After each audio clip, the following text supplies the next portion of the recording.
2 ans après la saison 2 en 2019, la 3e saison tant attendue de You est enfin dispo sur Netflix depuis hier. Après une 2e saison très surprenante et qui allait encore plus loin que la première, la fin de saison 2 nous montrait Joe et Love s'installer dans une banlieue chic et tranquille pour mener une vie tranquille et élever leur futur enfant. Mais Joe semblait repartir pour recommencer. Et alors, que vaut cette 3e saison? Répétitif ou surprenante? Cette 3e saison de You est pour moi rafraîchissante. J'avais un peu peur, je pense, comme pas mal de personnes, que la série devienne justement un peu répétitive vu le final de la 2e saison sortie en 2019 sur Netflix. Mais justement, la série Netflix propose, je trouve, quelque chose de différent par rapport aux 2 premières, mais qui reste tout de même dans la lignée des 2 précédentes. Comme j'ai dit juste avant, Joey et Love s'installent donc dans la banlieue chic et tranquille de Madrelina avec leur fils Henry pour commencer une nouvelle vie. Mais évidemment, chaque couple traverse des crises et Joey et Love ne font pas exception.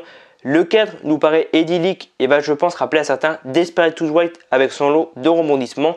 Vous l'avez donc compris, les vieux démons vont vite refaire surface dans la saison 3 de You.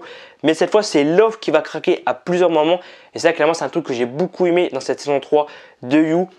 Suite à la clairement nouvelle obsession de Joey, sa voisine, où on avait clairement eu un petit aperçu en fin de saison 2.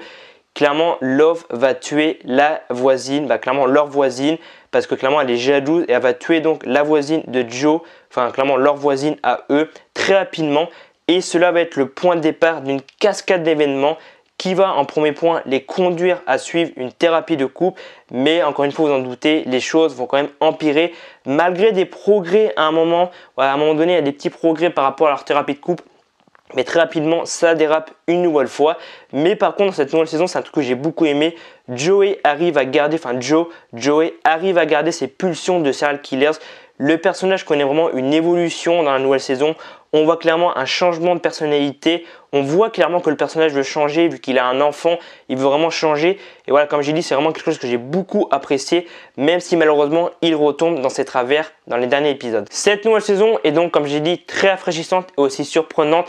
Les nouveaux personnages apportent de la fraîcheur à la série qui en avait bien besoin après la saison 2.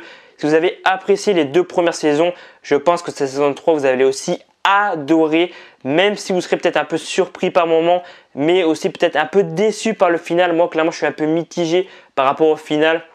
Clairement, j'aurais voulu que ça se termine un peu différemment, mais bon, peut-être que pour la saison 4 qui a été annoncée juste avant que la saison 3 sorte sur Netflix, clairement, ça va permettre justement de encore se renouveler dans la saison 4, donc clairement, on verra ça. Et pour clôturer sur cette nouvelle saison de You, un grand bravo aux 2 acteurs principaux. J'ai un peu du mal avec son prénom, mais je crois que c'est Penn Badgley qui interprète donc le rôle principal, donc le rôle de Joey, et Victoria Pedretti qui interprète Love, qui sont phénoménales encore une fois. Ils m'avaient impressionné en saison 2, mais là clairement dans la saison 3, ils sont phénoménales. Ils forment un super duo et vraiment ça fonctionne super bien. Penn Badgley est incroyable encore une fois, mais pour moi, il se fait, je trouve, voler la vedette par Victoria Pedretti, qui clairement dans la saison 3, elle est juste stupéfiante. Elle m'a glacé le sang à des moments. Vraiment, il y a des moments où j'étais en mode, mais elle est vraiment tarée. Ils forment vraiment un super duo. Et ouais, Victoria Pedretti, vraiment, elle est juste incroyable dans cette nouvelle saison. Et clairement, j'ai hâte de voir maintenant la saison 4. J'ai pas envie de vous dire ce qui se passe en saison 3. Clairement, je vous laisse découvrir ça par vous-même. Mais clairement, je pense que la saison 4, ça va permettre de se renouveler. Et vraiment, j'ai hâte de voir la saison 4 quand elle arrivera. Donc vraiment, très bonne saison de You. Je mets une note de 5 sur 5. La première saison, j'avais mis 4 sur 5. La seconde, j'avais mis 4,5. Et là, clairement, 5 sur 5 pour moi. La saison 3, c'est juste incroyable. Et voilà, c'est la fin de la vidéo et donc la fin de mon avis sur You saison 3. Dites-moi en commentaire si vous avez fini la saison, qu'est-ce que vous avez pensé. Et moi, je vous dis à dans quelques jours pour une nouvelle vidéo. C'était Alban, prenez soin de vous, à très vite.